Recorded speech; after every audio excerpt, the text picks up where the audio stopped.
A very warm welcome to this summer edition of Druckfrisch. I think many of you know the series that we have established in 2012, actually, to celebrate its new academic work that looks into European and global histories, that tries to understand transregional and transnational connections and entanglements, and also the difficulties of it.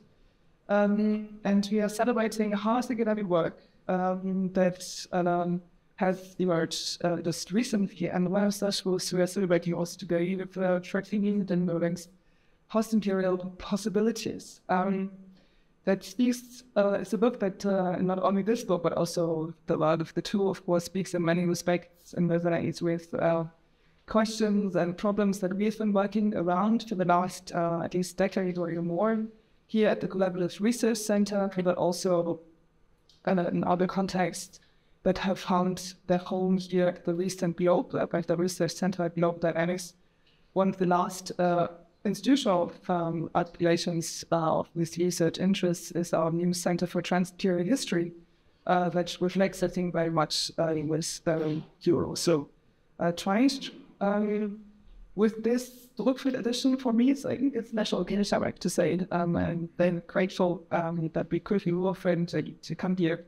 We are, in a way, continuing a long conversation that, as we've just realized, goes like 13 years. So in 2011, Fred and Jane were here to present the Empire's book at that time, Center for Area Studies at the Thomas Kirchhof. The Center for Area Studies has grown into a recent book. So actually, they're still at the Center for Area Studies, different location, a little bit bigger, different name. This was kind of conversation that we're continuing here.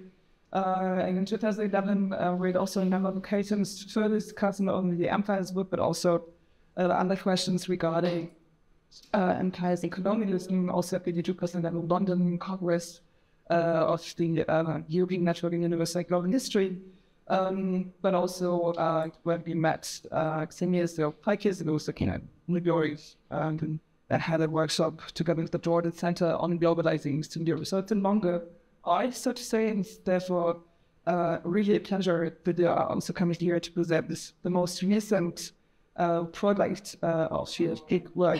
I think for most people in this room, I don't have to introduce at length Fred Cooper and Jane Burbank, and they asked me to be short. But I think you all know these two authors are exiled individually in the academic careers. Jane Burbank, the field of the history of the Russian Empire and its transformations, with a unique and novice's perspective on legal history approaches, looking also at the role of peasants in the genocide, looking at the transformation of the empire, and provoking a number of very important discussions also beyond the reason they should the empire. And Fred Cooper being, I think, one of the key authors in the field of the history of Africa, both Francophone and Anglophone, both colonial and post-colonial histories, looking into a variety of questions in the histories of development. So this is a characterization of social and economic policy more broadly, elements that we require to put this all into one umbrella. And in addition, this intellectual partnership has proved to be very productive. I already was mentioning the Empire book from 2011. And in this regard, you're not only promoting and calling for things result this day, you're simply doing that, and offering a number of comparative and transregional perspectives that many of our students, but also we ourselves have profited a lot from in teaching and research. And that is a kind of work that was also recently appreciated by the Toynbee Prize Foundation. The Toynbee Prize was awarded to the last year, recognizing the value and importance of elective work in your history as typed from the website. And it's not only the Toynbee Prize Foundation, of course, who has realized the student intellectual partnership that includes also very rigorous conceptual work. So we all a number of concepts that we had to chew on from this work, including the developmental state, but also problematizations of the globalization or modernization paradigm. I think that's, these keywords might suffice. So I'm very brief in introducing that by saying that Jane used at Harvard University and that taught at Harvard Universities of Santa Barbara, California, at the University of Michigan, where she also directs the Center for Russian Eastern Europe studies before she then became professor at Burbank University in 2002, and was doing his PhD at Yale University, and then also taught in Harvard and Michigan, and then became professor also at NYU, following in 2002. So both situate their professional and intellectual trajectories on both sides of the Atlantic. So it's not only the US, but being firmly rooted also conversations of the French and German context, so trans-regional also in that regard. And I think that is very much what we will also see in the book. We're also very grateful and happy that we have two very great commentators whose work and visualization resonates perfectly with the work of Fred and Jane, both with regard to their regional specializations, but also with regard to the kinds of questions they're asking in their focus on Eastern Europe and Eastern European histories on the one hand, and African histories on the other hand. Madame Burger had a very long way to come to Eastern Globe from the other side of the street. She's this director of the Leibniz Institute for the History and Culture of Eastern Europe. But before that, she has taught at universities in Gießen, Augsburg, and Hamburg, but also worked as a researcher at the German Historical Institute in Warsaw, and specializing in transnational and transregional perspectives on Eastern European histories. She has published widely on questions of migration, memory, violence, media, as well as gender. So it's a huge span of interest, driven very much by the interest of situating the region and broader debates in European and common histories. Dimitri van der Mersila, also many of you might know here in this room, is since 2017 professor for African history at the university. He has taught before in Liverpool, Leiden, before he came here. And he's a specialist for the economic and social history of Western Africa, that is in the 20th century, but has also published widely on African responses to processes of colonialism and decolonization, on cultural histories of colonialism and post-colonialism. So it's not only an economic historian, although, of course, economic history is a key aspect of his work, but is also banging into broader questions. So therefore, I think that's a perfect match when he very much looking forward to the comments. But before I give the floor to the commentators, you give the floor to introduce us into the main ideas of the book before we let venture into the debate. But so to say, before the comments, you have the opportunity. Yeah, that is meant called actually. Then it wasn't meant. Well, thank you very much, Steffi. Thank you for organizing this visit. And as you mentioned, Fred and I have been here before at Leipzig, and we always retained a really fond memories of our time here. And it's just a delight to see many old friends and colleagues here, and new people interested in the fields of trans-imperial history. And a special thanks to Maren Röger and Dimitri van der Mersila for agreeing to read the whole book. And we'll see what they have to say. But we thought we would give you a very brief overview of the book. Here we go.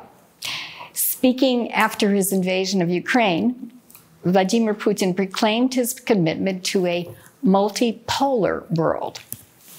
The basis of a better world would be, he said, large spaces. But the potential of the great space of Eurasia was obstructed by the actions of the Atlantic bloc, that is, the United States and Europe. Putin castigated the West for the very actions that Russia's army was carrying on in Ukraine, denying the sovereignty of countries and peoples, their identity and uniqueness, to quote him. But the major concern of our book is not Putin's hypocrisy, but the units of political action and imagination in world politics in the past and in the present. In the book, we examine 3 ways in which intellectuals and politicians imagined a future organization of world politics. All 3 projects emerged in the 1920s they were envisioned by people who were reacting to how politics had been configured in their own times. That is, in times when empires competed with each other and exercised power over different places and peoples. The thinkers we focus on did not regard the nation state, one territory, one people, one government, as a desirable or even realistic alternative to the power of empires. They imagined large-scale political spatial connections expressed in the names they gave to their projects: Eurasia, Eurafrica, Afroasia. We begin with Eurasia. The founders of Eurasianist theory were emigres who fled to Europe from Russia during the wars that followed the 1917 revolution. Foremost among them were Prince Nikolai Trubetskoy, the outstanding linguist, and Pyotr Savitsky, an innovative geologist. In 1920, Trubetskoy published a radical critique of Eurocentrism, a book entitled Europe and Humanity. Europe and Humanity. The Romano-Germans, which were the Europeans in Trubetskoy's terms, the Romano-Germans were fake universalists, intent on imposing their ideology on the world. Emulating European values would only cut off half-Europeanized elites from their compatriots and exhaust the energies of divided societies trying to catch up with Europe. In 1921, Trubetskoy, Savitsky, and other Russian emigres produced a Eurasianist manifesto, Exodus to the East. They argued that Russian intellectuals should turn away from Europe and focus on Russia's authentic transcontinental location and its multicultural past. They argued that both Peter the Great and Lenin had subjected Russians to insidious European ideas. But a new Eurasian Russia was possible if Russia's elites could recognize their roots in the shared and mixed histories of Turkic, Mongol, Slavic, Finno-Ugric, and Asian people. They should relinquish the goal of a secular state, return to uncorrupted orthodoxy, and respect the traditional religions of Eurasia's many peoples. Savitsky turned the culturalist argument for Eurasia into what he called geopolitics. Russia should focus on developing an intra-continental economy across Eurasia, exploiting the diversity of its resources and products. Trubetskoy buttressed Eurasianism with linguistic evidence for an Eastern imprint on Slavic culture and with a revisionist history. His account highlighted the contributions of Genghis Khan and the Mongols to Moscow's emergence as a transcontinental state. The conquests of Siberia, of the Caucasus, of Central Asia, and the Crimea by the Tsars were steps toward recovering Genghis Khan's empire. Trubetskoy was an ardent critic of nationalism and self-determination. A healthy political entity, he argued, was built on the multiplicity of cultures of its peoples, those people who lived in what he called the bottom story of the political building. The policies of this entity would be coordinated by a great leader, advised by intellectuals in the top story of the building. He denounced Ukrainian nationalism as yet another destructive European import. Ukrainian, he wrote, was a distinctive expression of all Russian culture, and Russian culture, in turn, was part of the rainbow of Eurasia. Eurasianists in the 1920s argued that people could find satisfaction within a large geophysical unit where peoples had interacted over centuries to produce overlapping civilizational conditions, and where unlikeness was both recognized and celebrated. The Eurasianist circle in Europe broke up in the late 1920s, fractured by disagreements and undermined by the Soviet secret police. But Eurasianism would be revived after another imperial collapse. We now turn to Eurafrica and Afroasia. Ideas of uniting Europe to cooperate in exploiting Africa and of uniting the colonial world against Europe were both proposed in the 1920s. When challenges to colonial rule escalated in the 1940s and 1950s, influential African leaders, and Senghor and Nkrumah and Nasser, and Asian leaders Sukarno and Nehru, realized that territorial independence would separate African or Asian people from each other, as well as from an oppressive colonial power. They doubted that the nation state could remedy the effects of colonialism. Senghor and other French African leaders were seeking ways to transform a colonial relationship rather than escape from it.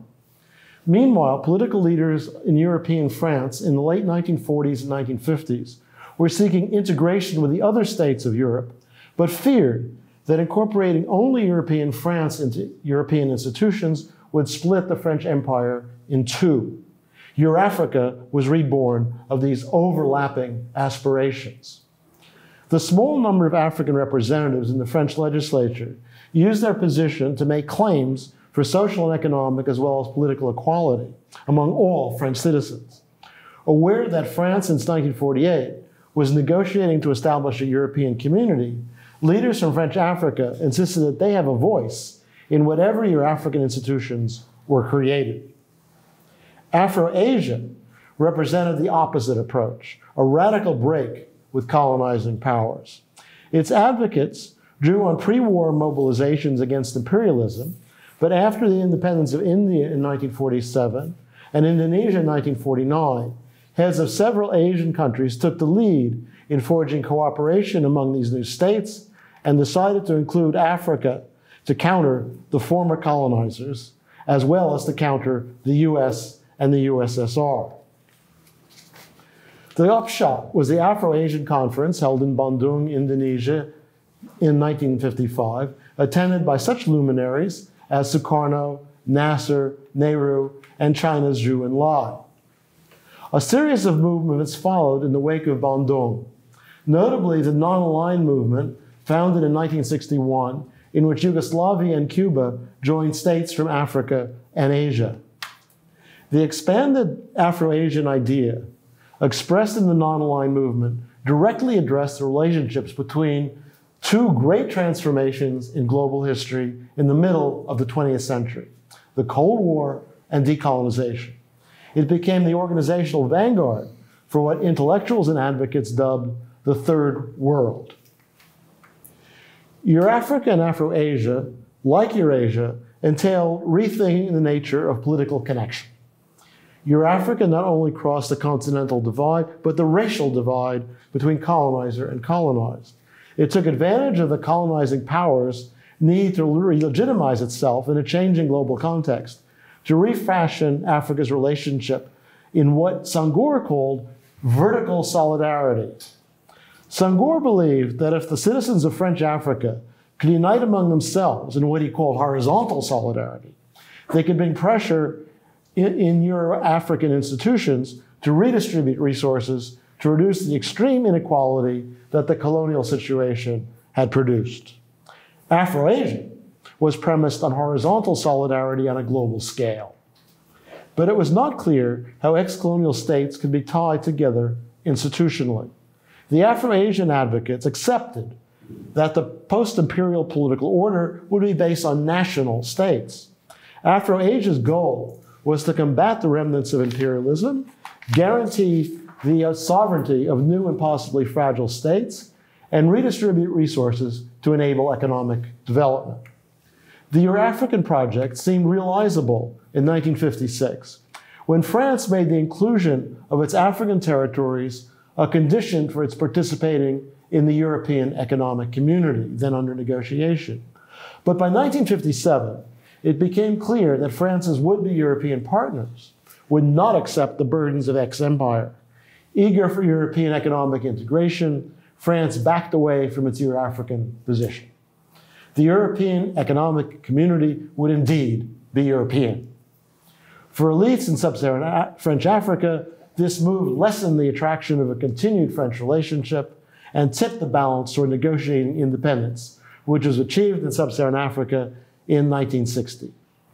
Both Eurafrica and Afroasia confronted two major obstacles: the opposition of wealthy states to the redistribution of the resources, and the vested interest that elites in decolonizing states acquired in the constituencies they were riding to power. Some activists, inspired by the Afroasian movement, tried to create wider unity by joining up with Latin American leftists. A more reformist effort focused on the United Nations succeeded in bringing together leaders of a wide range of states from Asia, Africa, and Latin America as the Group of 77. In 1974, they obtained the UN vote calling for a new international order, entailing national sovereignty over natural resources, reining in multinational corporations, trade regulation favoring third world states, and increased foreign aid. In short, a redistribution of economic power as well as resources. But the Group of 77 was opposed by the First World, which denied its premises as well as its specific demands, and it got little support from the Second, Communist, which had its own ideas for reordering the world. Its project was rejected in 1981.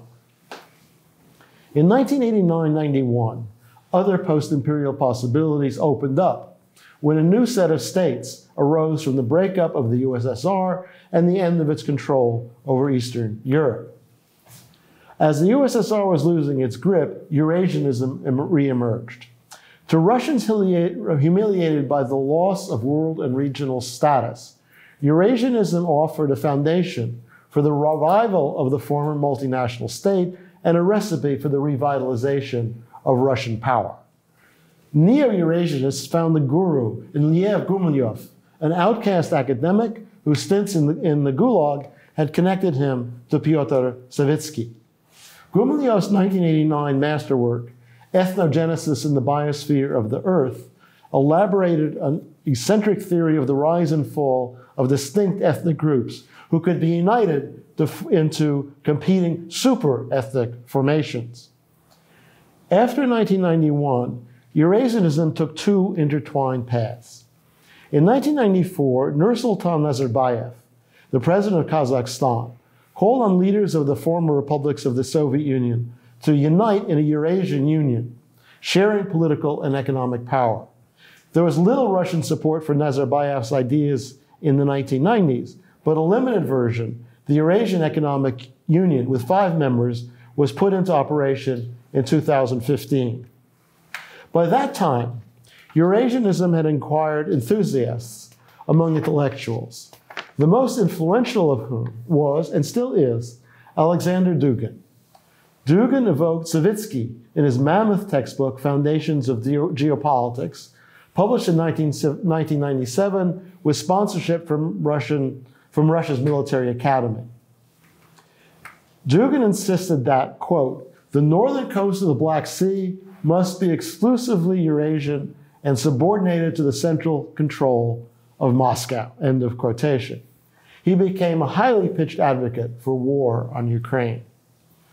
Dugin's writings transformed Trubetskoy's plea for a revolution in consciousness into a demand for Russian power in the world. He tweaked Carl Schmitt's vision of East-West confrontation into a planetary duel between Atlantic USA and Russia, Eurasia. Dugin rejected the very notion of nation-state. Empire was the appropriate form of power. Its new empire, in his words, must be Eurasian, span a great continent, and in the future, the world.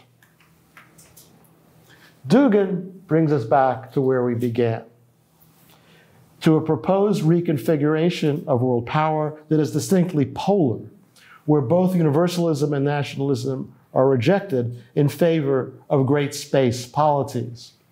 But Ukraine's resistance to Russian aggression reminds us that there is more to the world than poles. To conclude, thinking beyond the national political unit is not necessarily to think in a humane or inclusive fashion. Quite the contrary. At the same time, we need not accept as givens national boundaries or the division of the world into geological continents that don't correspond to social realities. Without falling for the fictions of the Russian world or any such imposed collectivity, we still want to explore the significance of spatial differentiation of the world, including the possibilities and the dangers of cross-continental connections. Our book ends with a double question. Can we both understand how and why spatial configurations came to be what they are, and develop better and more effective ideas for addressing the asymmetrical relationships among the peoples of the world? And we thank you for your attention and look forward to the comments and questions.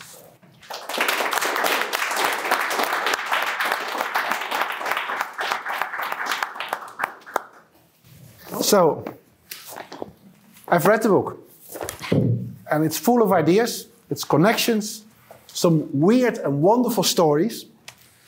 I really enjoyed reading it, which is a good thing because I used my own little euros to actually buy this copy. And it's an honor to be allowed to give a brief comment on the book. Of course, watch out when people say brief, it's never going to be brief. Now, we've all heard from Jane and Fred what the book is about, so I don't need to summarize it, really, but instead what I'll do is I'll give you some very personal impressions from a reader who is most familiar with the literature on Africa and decolonization. So first I will share some first impressions of the book, how it is structured and how it is written, and then I will highlight some of the tensions and ideas that I find productive, and they are not necessarily the same ones as that are listed under themes in the introduction. So the thing I want to say first is I just love the way the book is structured. Doesn't happen often that when you read an academic book that by the time you get towards the last chapters you think, oh wow, this works really well as a storyline. So we know, just heard that the three alternatives to empire are presented.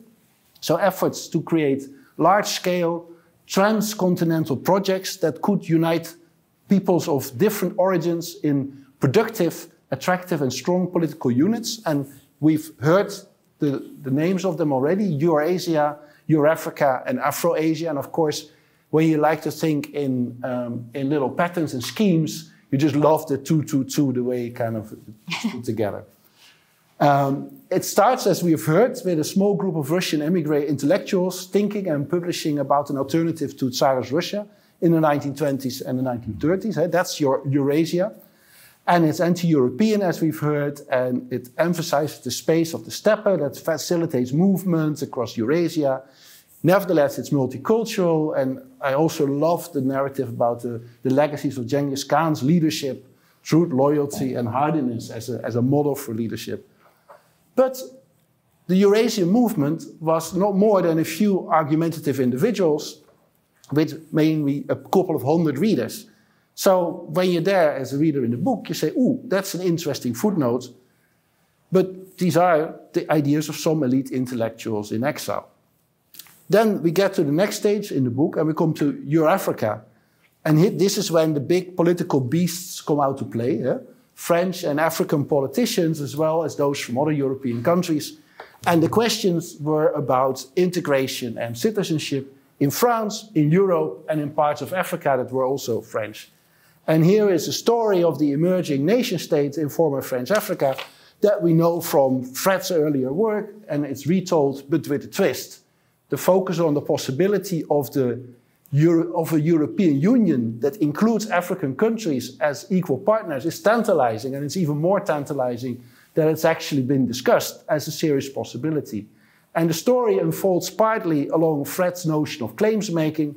In this case, the African leaders' insistence on both citizenship rights for those in the French Empire or union or community, because it changed its name a couple of times, and the extending of the labor code to the overseas territories on the same basis as workers of metropolitan origin. And this would potentially be very expensive to the state, plus maybe the low productivity in African countries could drag down the French economy. So it would make sense if some of these costs could be pushed onto European partners by including Africa into the European Union. So that's where Eurafrica sits. And then two things happen. First, we've already heard in the sense that territorialization, the devolving of power to political actors in the territories, so that less of the social costs fall onto the center. But that then also kind of pushes towards the nation states. And secondly, that the other European countries, especially Germany, but the Netherlands was also kind of singled out for critique here, refuse to carry the financial burden of Africa's development, and thus instead of Eurafrica, a more European Europe emerges with only an associated role for African territories.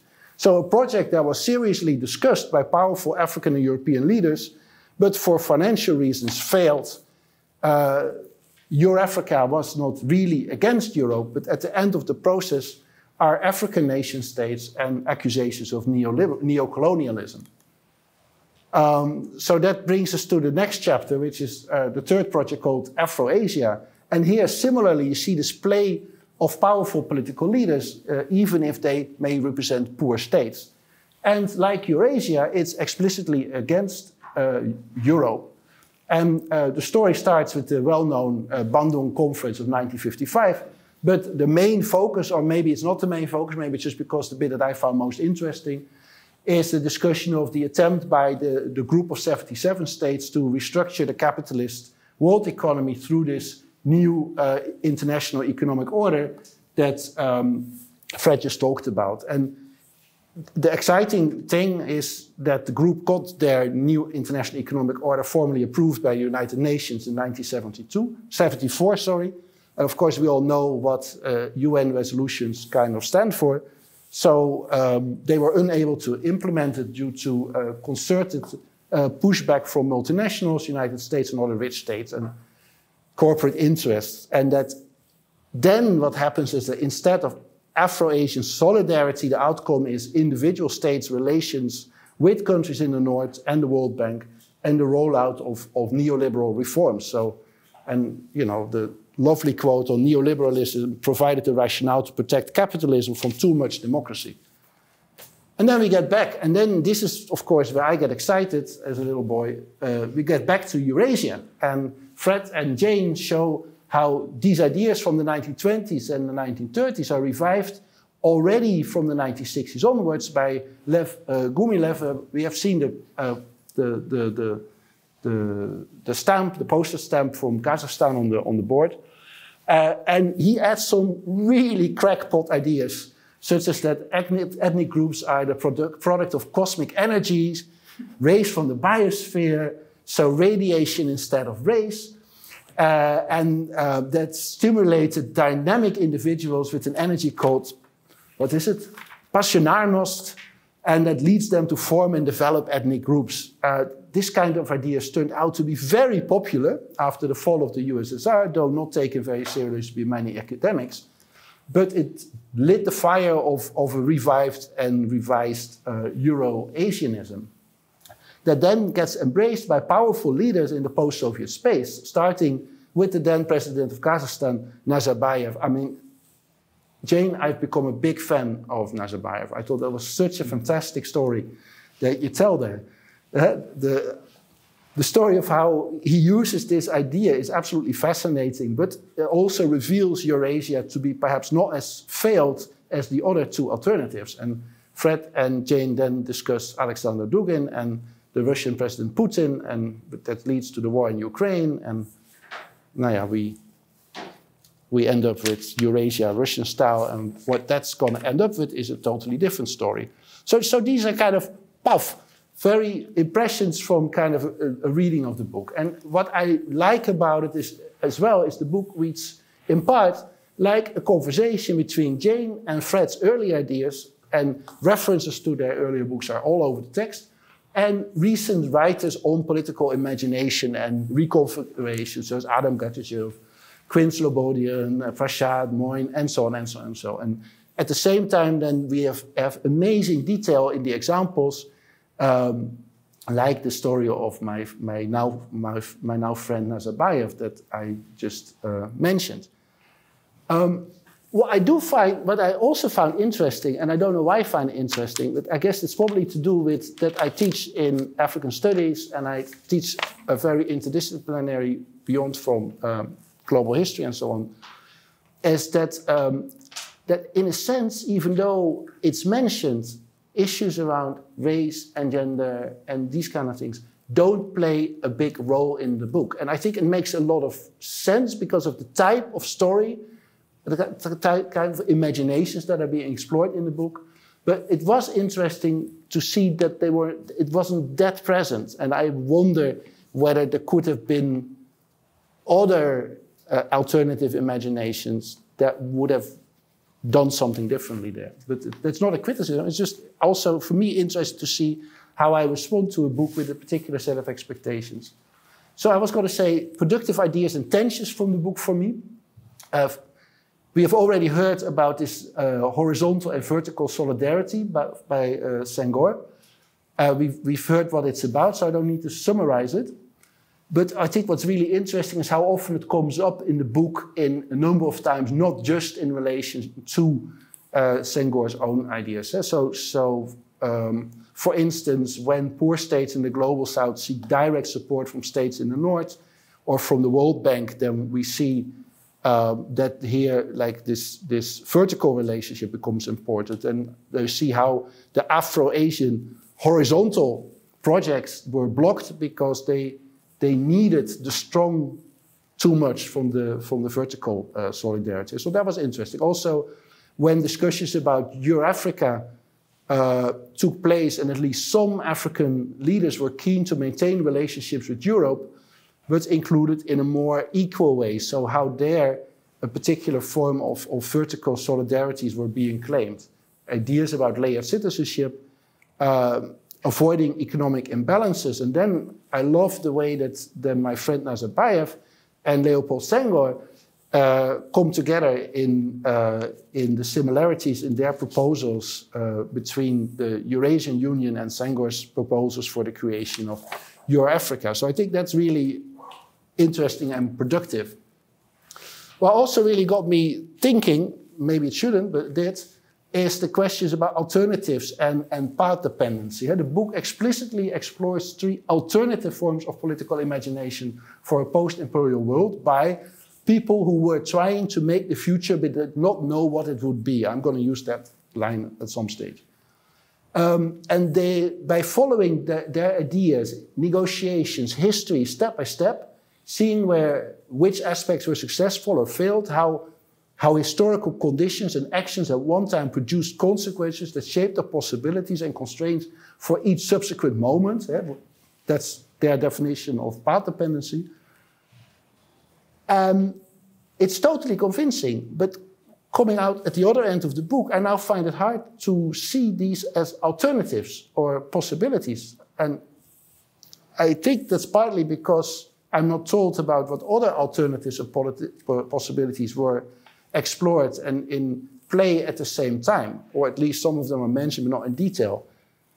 And that I found really interesting, how we historians tend to create, turn alternatives even into this is how it goes. And there's, of course, the dominant idea and interpretation that the book constantly refers to, and that's the problem of the nation state. And it's interesting and frustrating that despite the book's exploration of political imaginations of a large scale, the actual production of political unit in the end turns again and again back to the nation state. And that is, France becomes more of a nation state than it ever was. So no Eurafrica, French overseas territories end up not as federations or other larger scale units, but as nation states through a political logic of territorialization. And then, so also, again, no Eurafrica, and then states in the global south give up on or tone down their collaborative actions and solidarity due to the need to engage with the neoliberal fiction of the national economy, so no Afroasia. And then former USSR also ends up with nation states despite or perhaps as part of a revived Eurasian ideology. Finally, the elites. This is a book about the political imagination of elites. They don't hide this. They're very open about this. In fact, in a number of places, it's explicitly mentioned, for instance, when we talk about the Eurasianists of the 1920s. But it applies to all the actors in the book. And the elites interact with each other. There is little sense of how they interact with the peoples that they claim to represent or rule. And for Eurafrica, we get a sense that the protests of workers in overseas territories that did lead to the labor code and potentially high social costs.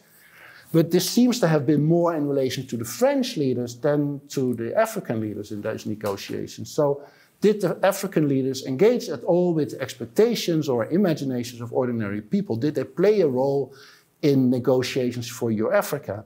How did the response of ordinary people in post-Soviet space influence political leaders? And I find it also exciting because we know this idea from them, this emphasis on claim making, and it's throughout the book. But sometimes I keep on wondering when exactly the ordinary people make claims and when do the political elites express claims and on whose behalf do they do this. So I enjoyed it. Thank you.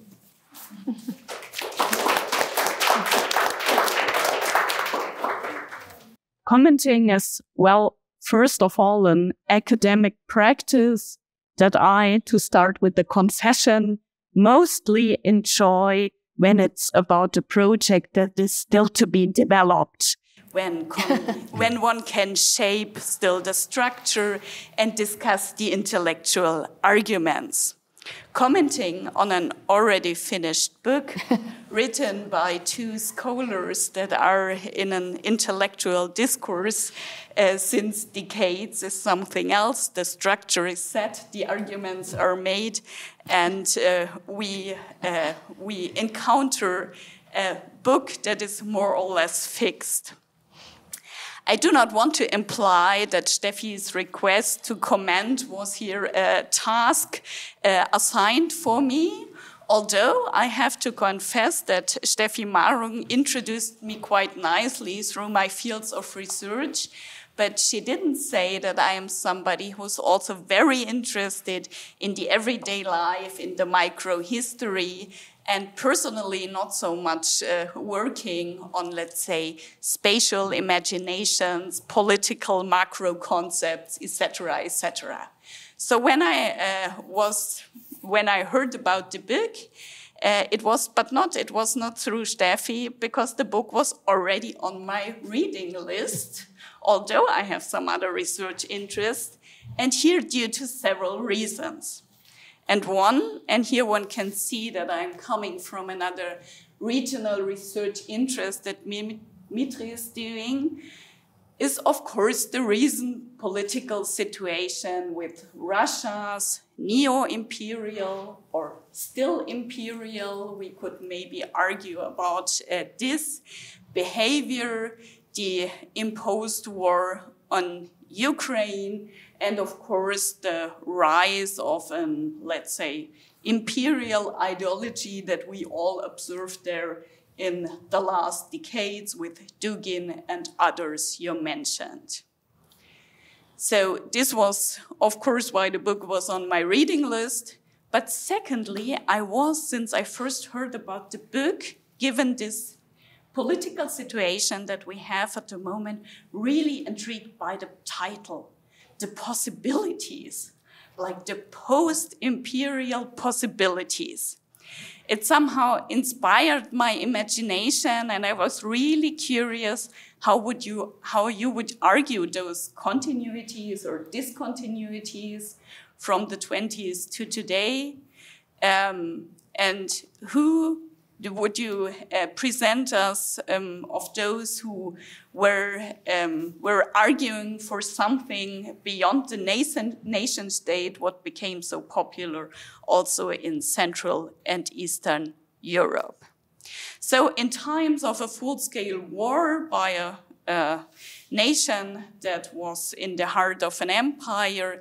The title felt for me a little bit provocative, and I was really curious about the content. I did, as well as Dmitry did, enjoy the reading very much. I mean, it's very nice to read. The structure is convincing, and one can hop with you through the continents and the conceptualizations and see how are the entanglements between the different movements, or non-entanglements, but how do some structures similarly work. I appreciated a lot the broad approach, and quite obviously I learned there the most where I knew the less. So I was fascinated about this a whole story about the development of Eurafrica that first had been like a colonial project, and then somehow developed into still post-colonial conceptualization of a region.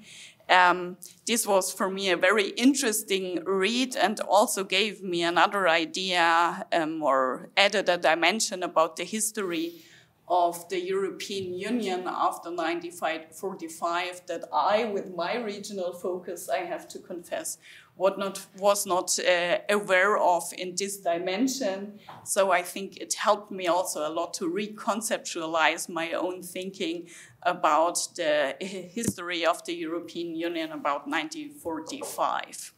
So I enjoyed the comparative read. I enjoyed also some of the dimensions that made me think about the conceptualization between formal and informal empires. Because when I was reading, for example, what happened between the idea of conceptualizing or establishing a European Union and the idea how to bring some of the African countries, and I was also thinking about some of the German ideas regarding Central and Eastern Europe in the interwar period, although of course it's another setting. It's not like the colonial setting or the imperial setting, but still there is something like a maybe soft empire dimension to this. So this was for me quite inspiring as well. I would now turn to some of the things that I would rather like to ask you, because as I started, it's something to comment on an already fixed book project where the structure and the arguments are made. And I would just love to hear how you, among yourselves, discussed some things intellectually, and how did you arrive at the very structure or the arguments of the book, and also some aspects that would interest me further.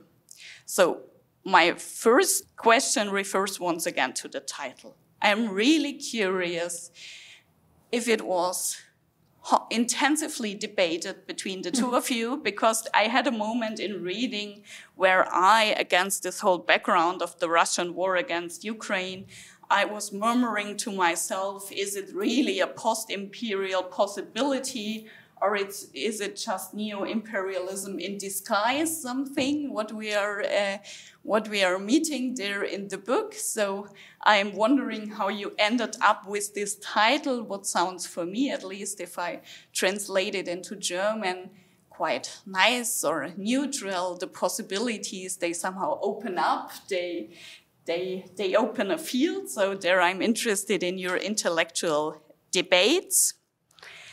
And my second point refers to what Dmitry was saying in the very end.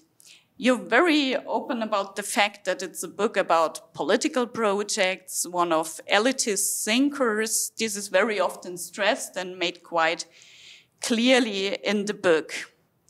I was anyhow wondering if you did see, or you have answers to this, if there is a possibility to introduce more of a kind of social history to this post-imperial story. So there was, of course, something about race, there was something about the decolonization, but I did not read so much about class differences or class interests in the countries or regions to be conceptualized.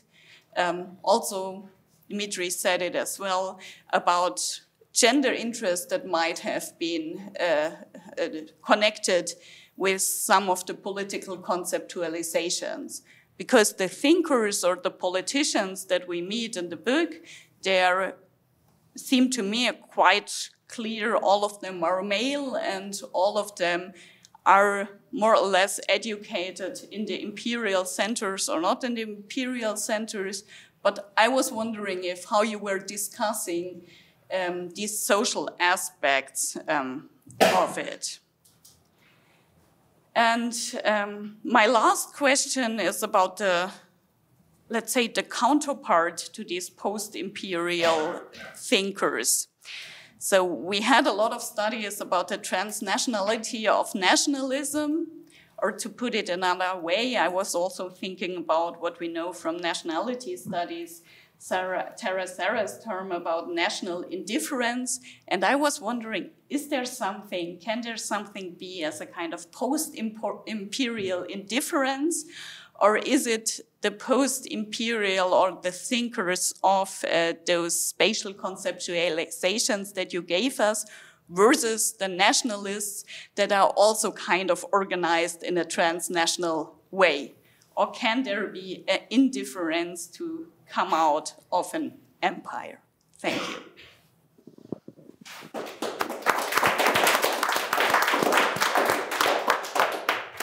Already envisioned the next book, Post-Imperial Indifference. So thanks for this one. Then I would give you the opportunity to respond briefly to the comments, because I trust that this room already is bubbling. More comments, but it's very.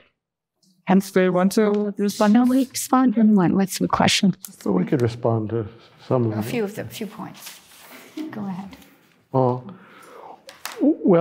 I think thank you both for the astute readings of the book and making the observations you make on it. And in some ways, both of you are raising questions about the boundaries of the study, what it does and what it doesn't do. And as you say, we acknowledge from the beginning that it is a study of elites and elite thinking. And that means it's a study of the elites who actually were participating in these debates, who not coincidentally were male, and not coincidentally were working in languages that were intelligible beyond a small community. So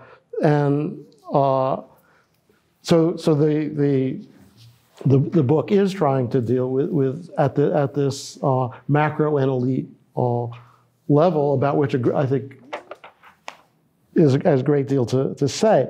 And in response to the question that Maren raised about the relationship to social history, there is, in a way, a personal history here, because that's the direction I came from. Not where I was going to, but coming from.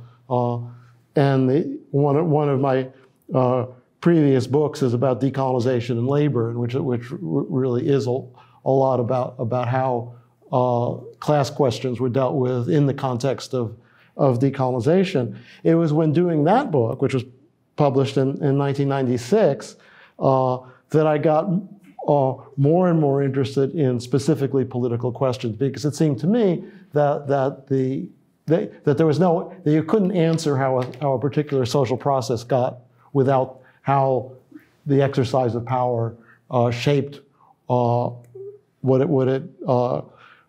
it could and could not be. So my work then turned to the question of citizenship in the French Empire, and then to the book that we are talking about. So I very much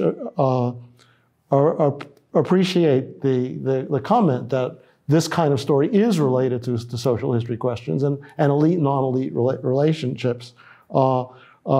But in my own case, and Jane can talk about a different trajectory, it came about from going from a more micro to a more macro level, and I think it's a two-way street. And so I was taking one direction on that street in this particular context, and that brings us to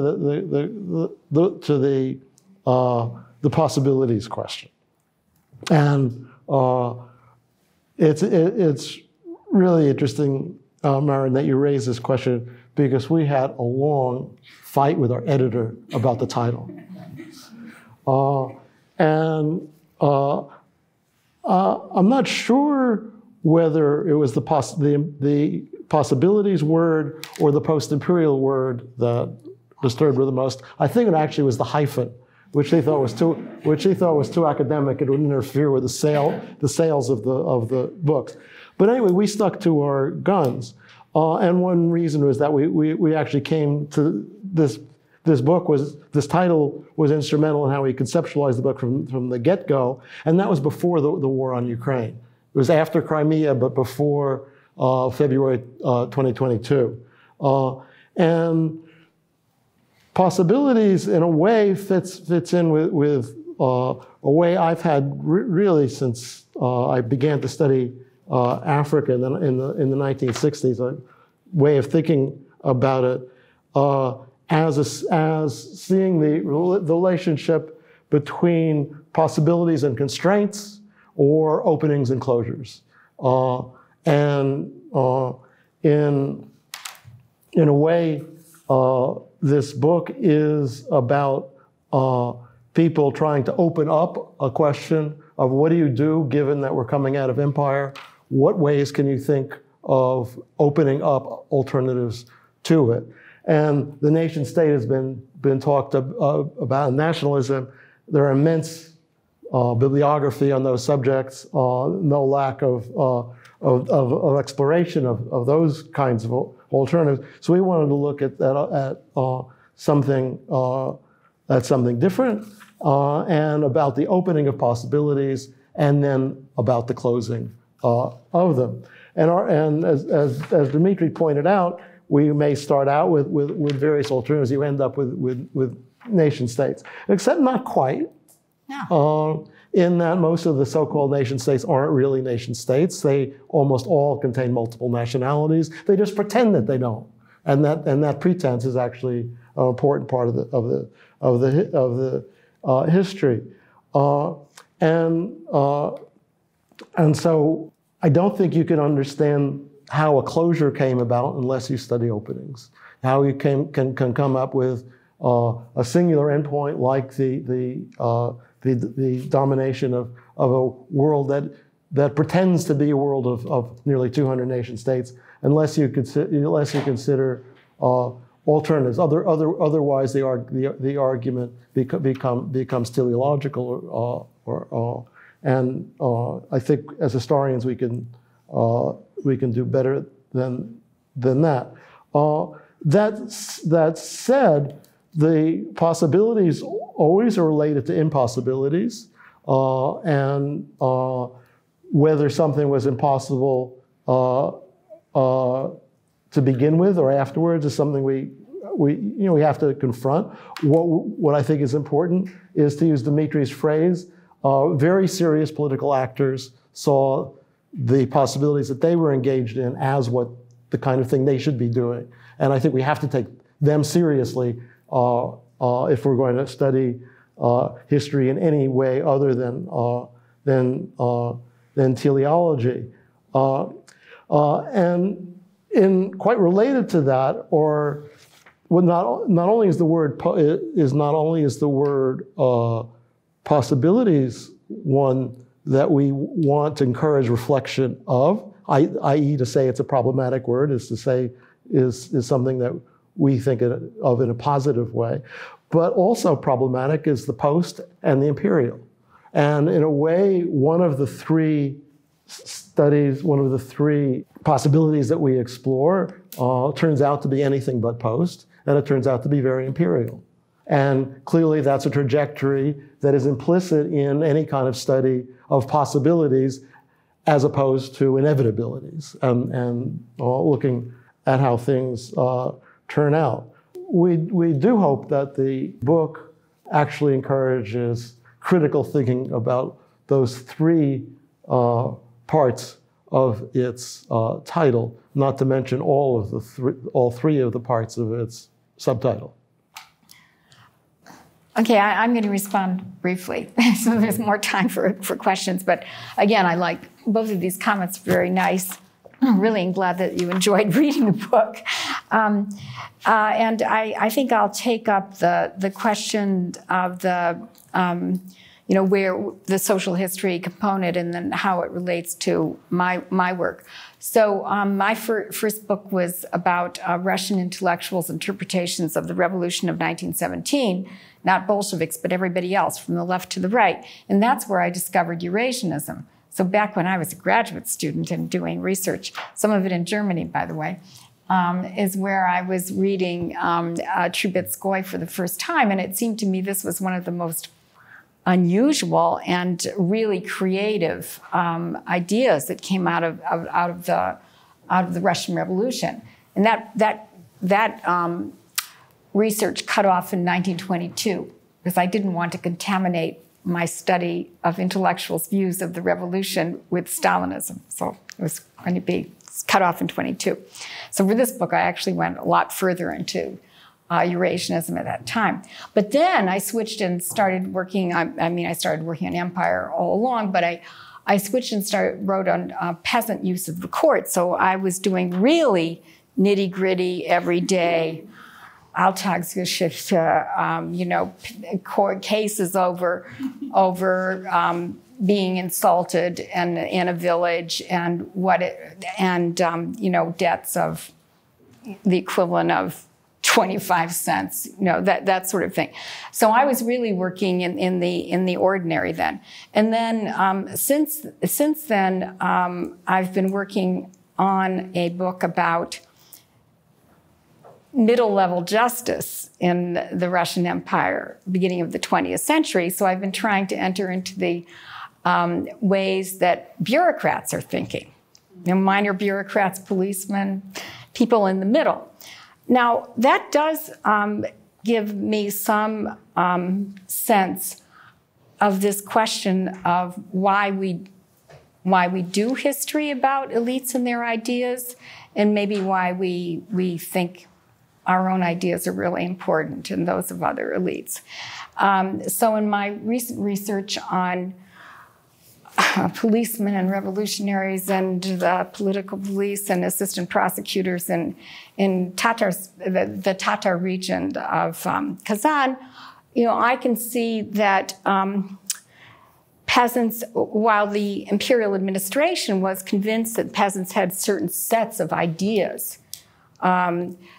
that in fact, I could see that, yes, there were circulated ideas among, in villages in the uproarious times of 1905 through 1917. But these ideas used vocabularies that were coming from what people would call now outside agitators, wandering socialist revolutionaries who would use certain vocabulary that could be used, or that would talk about the Sultan and would talk about Japan. And the peasants generally didn't seem to, they didn't necessarily know a lot about the outside world, but they were interpreting it through the lens and the vocabulary of people who circulated in this area, of circulating ideas among ordinary peasants and in the Tatar and Russian regions. So I'm not just talking about Tatars, talking about peasants of all kinds of nationalities in this area. So this has made me think more about the responsibility of elites that provide the vocabulary for, in that case, for the young socialist revolutionary who doesn't know much about politics but is really upset and wants to do something, and for the policeman who really doesn't know much about politics in our sense, but still has to enforce the law and knows that somebody calling for assault on the landlords is going to get in trouble. It does make me very aware of a huge gap between the vocabulary of elites vocabulary of people who believe they're engaged in politics and the vocabulary of people, the masses of great populations of these polities. And that's why I think that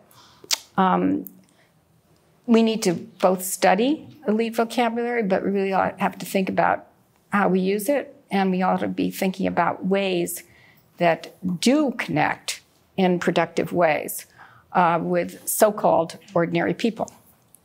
And the only other comment I'm going to make is about this great question about, can there be post-imperial indifference?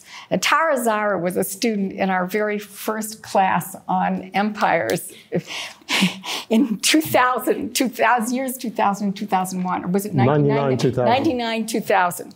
So she was a first-year graduate student, and she took that class. And we didn't know we were going to write a book about empires then either. This was just a big project of ours that we thought was interesting and we were able to do. But I am very much taken by her terminology of national indifference. Now, but can there be post-imperial indifference? There's seats up here in the front. Yeah. And I think for many people, the answer is no. It's less, empire just doesn't go away. And I'm going to give an example from Russia, which is much easier, but you could just have to think about French West Africa, former French West Africa now, and realize that imperial consciousness doesn't go away. 50 years, 70 years later, after colonization, it means something when activists say, we're getting rid of France, we're bringing in Russia. It still means something, still mobilizable sentiments, and so on. So this reminds me a lot of my work in Kazan in 1908, in fact. But for Russia as well, the big lesson for me has been, while I personally hung around with people who believed that life was going to be completely transformed after 1991 and weren't in themselves imperialists and seemed to be fine with the cutting apart of the Soviet Union. And most of my friends, by the way, would never have thought Dugin was a crackpot, thought Gumilyov was not a scientist, and so on. But what I learned in seeing the enormous popularity of the ideas of what you might call the neo-Eurasianists was the deep resentment of Russian elites for the loss of their status, both in the world as representatives of the #2 power in the world, and with the cachet of communism, and internally in the USSR, where they were the bigger brothers, the older brothers. And I learned to have my ear just got open to the latent imperialism, something like latent racism in the United States, in the way people talked about other people.